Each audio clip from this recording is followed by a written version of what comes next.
Hello everyone, true English classes bye Ramesh sir में आपका स्वागत है। और स्टूडेंट्स, आज फिर मैं हाजिर हूँ इंग्लिश पेडागोजी की सेकंड वीडियो लेकर। तो इस वीडियो में हम इंग्लिश पेडागोजी के 15 क्वेश्चन सोल्व करेंगे। तो ज़्यादा टाइम स्पेंड ना करते हुए लीजिए शुरू करते हैं आज की वीडियो। तो ये जो मैं क्वेश्चन सोल्व करवा रहा हूँ ये 2016 मई 2016 में आए थे। और उसका 136 जो क्वेश्चन है पेडागोजी का वो है which one of the following task, जो नीचे दिए गए टास्क हैं उनमें से कौन सा लैंग्वेज क्लासरूम में प्रोमोट करता बढ़ावा देता है चाइल्ड के एक्टिव पार्टिसिपेशन को, ताकि बच्चा सक्रिय रूप से भाग ले। तो ऐसा कौन सा टास्क है जो काम करता है? तो पहला है इसमें इसमें दिया गया है चिल्ड्रन मेमोराइजिंग द मीनिंग, के मीनिंग को मेमोराइज करें, याद करें डिफ़िकल्ट वर्ड्स के फ्रॉम ए टेक्स्ट। किताब से कोई मीनिंग याद करें, वो मेमोराइज कर लें। पहला तो ये है जो सही नहीं है। और दूसरा है चिल्ड्रन प्रैक्टिस करें करेक्ट प्रोनाउंसिएशन की, ठीक है, सही उच्चारण की प्रैक्टिस करें, ये भी सही नहीं है। इसमें किस प्रकार एक्टिव पार्टिसिपेशन करवाया जा सके, children carefully written down the answer from the black board, ये भी सही नहीं है। तो इसका जो राइट आंसर है children working in groups, group में उनको काम करना चाहिए मिलके, and prepare a role play, और रोल प्ले करना चाहिए। जो चीज़ वो प्राप्त करना चाहते हैं उसका रोल करना चाहिए, उन ग्रुप में मिलके काम करना चाहिए। इससे हम एक्टिव पार्टिसिपेशन को बढ़ा सकते हैं। तो इसका जो राइट आंसर है वह है फोर्थ। अब हम बात करने जा रहे हैं नेक्स्ट क्वेश्चन की। 137वां जो क्वेश्चन है उसमें पूछा गया है एरर एनालिसिस, गलती विश्लेषण, गलतियों को ढूंढना, should be carried out by a language teacher to, किस प्रकार उस डील करना चाहिए जो एरर एनालिसिस है। Number 1, scold students for repeating the mistake again and again, उनको डांटना चाहिए कि वो बार बार गलतियां ना करें। डांटना तो टीचिंग में अलाउड ही नहीं है, डांटना तो। इन्फॉर्म पेरेंट्स, उनके पेरेंट्स को इन्फॉर्म करना चाहिए। Not paying attention in the class, no, इसमें फिर टीचर का क्या योगदान हुआ, अपनी रिस्पॉन्सिबिलिटी उन्होंने नहीं निभाई। नेक्स्ट है find out the error of the learner, गलतियां ढूंढनी चाहिए। Ask them to write each error 10 times, और प्रत्येक गलती को 10 बार लिखने के लिए कहना चाहिए। या fourth, gain information on common difficulties of learner, जानकारी प्राप्त करनी चाहिए कहाँ गलतियां कर रहे हैं इन लैंग्वेज लर्निंग में। यस, ये सही है, और फिर उनको ठीक भी करना चाहिए, ये ध्यान रखना चाहिए। यदि हम एरर एनालिसिस करना चाहते हैं तो किस प्रकार उनको बढ़ावा दे सकते हैं, पता होना चाहिए गलती किस वर्ड में वो गलती कर रहे हैं, ये जानना जरूरी है। Gain information on common difficulties of learner in language learning, this is the right answer. अब हम बात करने जा रहे हैं 138, इसमें क्या पूछा गया है, इन सेकंड लैंग्वेज लर्निंग, दूसरी भाषा को जो सीखना है, children require comprehensible input which mean moving from, यानी कहाँ किस साइड से किस साइड हमें चलना चाहिए, इसमें ये बताया गया है। होल टू पार्ट, जो सारा है सारे के सारे से, होल टू पार्ट का मतलब है कंप्लीट इन्फॉर्मेशन से थोड़ी इन्फॉर्मेशन की ओर चलना चाहिए, या पार्ट टू होल, या छोटी इन्फॉर्मेशन से बड़ी इन्फॉर्मेशन की ओर चलना चाहिए। मीनिंग टू स्ट्रक्चर, या एक मीनिंग प्राप्त करके पूरे सेंटेंस का जो स्ट्रक्चर है उसकी ओर चलना चाहिए, या पहले स्ट्रक्चर जानना चाहिए फिर मीनिंग जानना चाहिए। तो इसका राइट आंसर है एक छोटा सा मीनिंग फिर मीनिंग, और धीरे धीरे में क्या बनाना है, स्ट्रक्चर बनाना है, बेस बनाना है, ये इसका राइट आंसर है। यानी सेकंड लैंग्वेज में लर्निंग किस प्रकार होनी चाहिए, किस प्रकार हम कंप्रिहेंसिबल इनपुट कर सकते हैं, किस साइड से किस साइड चलना चाहिए, मीनिंग जानकर हमें स्ट्रक्चर की ओर चलना चाहिए, ये इसका राइट आंसर है। अब हम बात करने जा रहे हैं 139 क्वेश्चन है, 139वां जो क्वेश्चन है। एज ए लैंग्वेज टीचर, आप लैंग्वेज को टीच कर रहे हो, your most important role is, तो आपका सबसे इम्पोर्टेंट रोल क्या है? To complete the prescribed text book in time, time पर सिलेबस करवा देना बस, no. To get the students secure good marks, ये देखना कि भी बच्चों के सिर्फ अच्छे मार्क्स आना चाहिए और कुछ नहीं, ये भी सही नहीं हो सकता। नेक्स्ट है to complete the syllabus in time, time पे सिलेबस करवाया, बात खत्म, ये भी नहीं है। To develop the ability of children to use language, yes, बच्चों में मार्क्स की हम बाद में सोचेंगे, लेकिन ये देखना है कि डेवलप द एबिलिटी, हम बच्चों में एबिलिटी डेवलप करें चिल्ड्रन में, यूज लैंग्वेज, वो किस प्रकार लैंग्वेज को यूज कर सकें। तो this is the right answer, right answer is fourth. अब स्टूडेंट्स हम बात कर रहे हैं 140 वाला जो क्वेश्चन है, language games are effective in learning language. यदि कोई भी लैंग्वेज सीखनी है तो बच्चों को कुछ गेम वगैरह, कुछ स्किल्स के द्वारा उनको समझाया जाता है। लैंग्वेज गेम्स आर इफेक्टिव, प्रभावकारी हैं लर्निंग लैंग्वेज में, बिकॉज, क्यों प्रभावकारी हैं, they allow students to practice language skill, practice कर पाते हैं किसकी, लैंग्वेज स्किल्स की। या active students will positively participate in such activities, सिर्फ एक्टिव स्टूडेंट्स पार्टिसिपेट करते हैं और रह जाएंगे फिर तो ये नहीं हो सकता। They save time energy of teacher, energy बचती है, they save time and energy, teacher की एनर्जी बचती है, no. They are not very expensive, महंगे नहीं है। इसका जो मेन जो मोटिव है इसके पीछे लैंग्वेज गेम्स का वो यही है क्योंकि वो अलाउ करते हैं स्टूडेंट्स को प्रैक्टिस कर सकें लैंग्वेज स्किल्स की। एक्सपेंसिव तो होते हैं और दे सेव टाइम, टीचर का टाइम बचे, इससे क्या होता है, जो मेन मोटिव है वो तो स्टूडेंट्स में कुछ परिवर्तन करने का होता है। तो इसका जो राइट आंसर है वो है फर्स्ट 140 का। अब हम बात करने जा रहे हैं 41। Let's see what is in 41। A teacher of class 5th, 5वीं क्लास का टीचर इज मोटिवेटिंग स्टूडेंट्स को मोटिवेट कर रहा है टू रीड बुक्स, किताबें पढ़ने के लिए, other than the prescribed books, जो प्रेस्क्राइब्ड बुक्स हैं उनकी बजाय, because she wants to create interest in them for, तो वो किस चीज़ के लिए इंटरेस्ट उनमें क्रिएट करना चाहती है, जो प्रेस्क्राइब्ड बुक्स हैं उसके अलावा भी और किताबें पढ़ने के लिए मोटिवेट किया जा रहा है। इस टीचर उसमें क्या क्रिएट करना चाहता है ये इसमें बताया गया। तो इसका पहला है राइटिंग स्टोरी और नॉवल, ये लिख के ये क्रिएट करना चाहता है, नो। नेक्स्ट है reading to enhance their extensive reading skill, उनकी रीडिंग स्किल को इन्हांस किया जा सके, बढ़ाया जा सके। Different genres to enhance their general knowledge, no, पढ़ने से सिर्फ जनरल नॉलेज फोकस नहीं होता। Various authors to see them as budding authors, ये भी नहीं है। तो इसका जो राइट आंसर है, पढ़ने से तो किस चीज़ को इन्हांस किया जा सकता है, उनकी रीडिंग स्किल को इन्हांस किया जा सकता है, सेकंड इज राइट आंसर। अब हम बात करने जा रहे हैं 140, 142वां क्या है इसमें देखते हैं।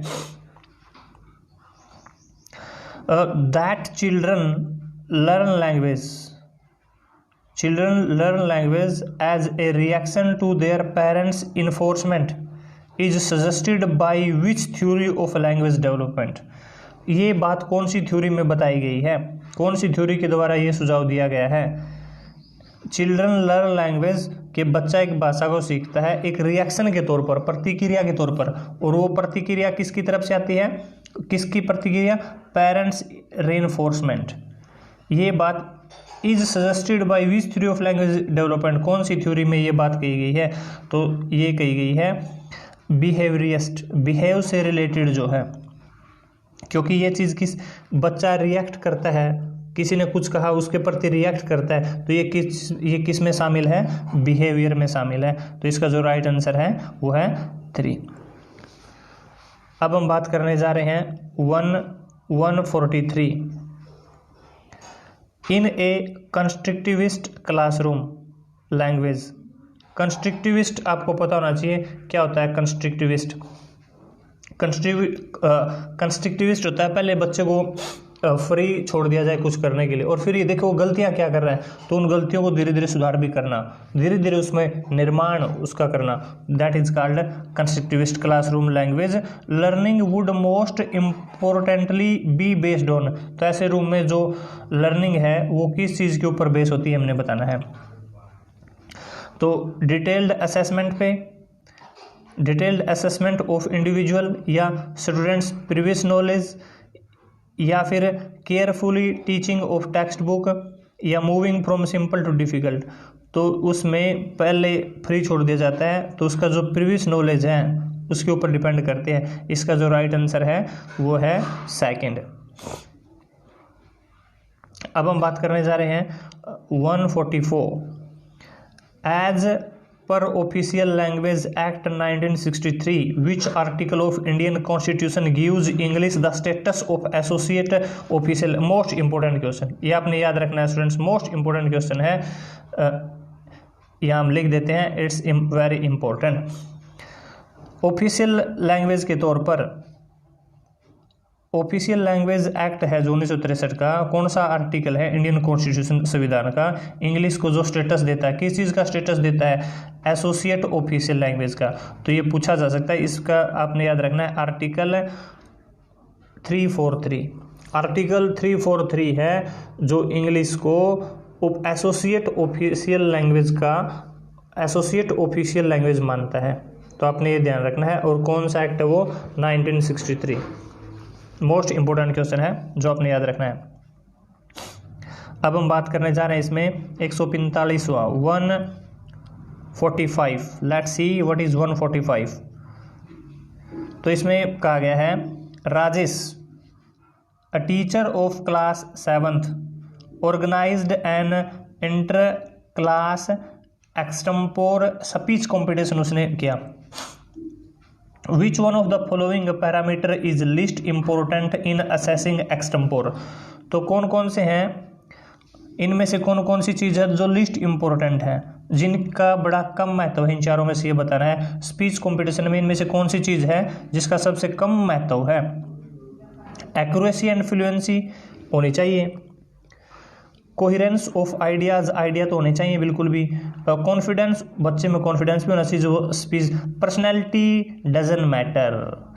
यदि आप स्पीच दे रहे हो, ठीक है, तो पर्सनैलिटी इतनी मैटर नहीं करती, जित एक्यूरेसी होनी चाहिए, फ्लुएंसी होनी चाहिए, ठीक है, आइडियाज़ होने चाहिए दिमाग में ताकि आगे बात चलती रहे, और कॉन्फिडेंस भी होना चाहिए चाइल्ड में, घबराए ना। तो इनमें से लिस्ट इंपॉर्टेंट, सबसे कम इंपॉर्टेंट पर्सनैलिटी इतनी ज़्यादा मैटर नहीं करती, यदि इन चारों की बात करें तो। नेक्स्ट हम बात करने जा रहे हैं 146। इसमें पूछा गया है the study of chunks of language which are bigger than a single sentence is. The study of chunks of language which are bigger than a single sentence is, उसको क्या कहते हैं, discourse. That is called discourse, ये आपने याद रख लेना है, that is called discourse. Next जो क्वेश्चन है 147, let's see what is in 147। Writing a personal response to a literary text can be the most effective way for learners to enhance their. दोबारा फिर देखेंगे हम, writing a personal response to a literary text can be the most effective, ये चीज़ सबसे effective एक वे हो सकती है लर्नर के लिए, किस चीज़ को इन्हांस करने में, किस चीज़ को बढ़ाने में, ये हमने बताना है, किस चीज़ को इन्हांस करने में सबसे मोस्ट इंपॉर्टेंट हो सकती है। Reflective and analytical thinking, grades, formative assessment not only grades, ability to write not only story और novel, understanding the author's life no. तो इसका जो राइट आंसर है रिफ्लेक्टिव एंड एनालिटिकल थिंकिंग को बढ़ावा दिया जा सकता है, बढ़ाई जा सकती है इससे। तो आप देख सकते हो तीन तो सिर्फ एक संकुचित आंसर है, लेकिन जो डिटेल आंसर वो कौन सा है, रिफ्लेक्टिव एंड एनालिटिकल थिंकिंग। तो ये इसका राइट आंसर है। अब हम बात करने जा रहे हैं 148।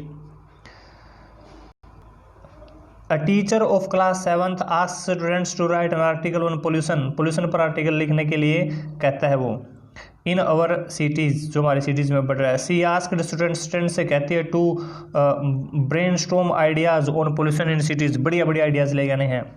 ऑर्गेनाइज देम, ऑर्गेनाइज करना है, ड्राफ्ट करना है, एडिट करना है, and revise their article before submitting it, और रिवाइज भी कर लेना इसको जमा करवाने से पहले। She is focusing on dash of writing, तो किस पहलू पर, किस अप्रोच पर फोकस कर रही है, ये हमने बताना है। इसमें किस चीज़ पे फोकस किया गया है, इनपुट अप्रोच पर, आउटपुट अप्रोच पर फोकस किया गया है, प्रोडक्ट अप्रोच पर, या प्रोसेस अप्रोच पर। तो इसमें प्रोसेस अप्रोच पर, यानी सबसे पहले उनको ऑर्गेनाइज किया है, यानी ड्राफ्ट एडिट किया गया, ताकि वो दोबारा फिर रिवाइज कर ले कि वो प्रोसेस सही है या नहीं है। ये इसमें टीचर बताना चाहती है बच्चों को। जो राइट आंसर है process approach is right answer.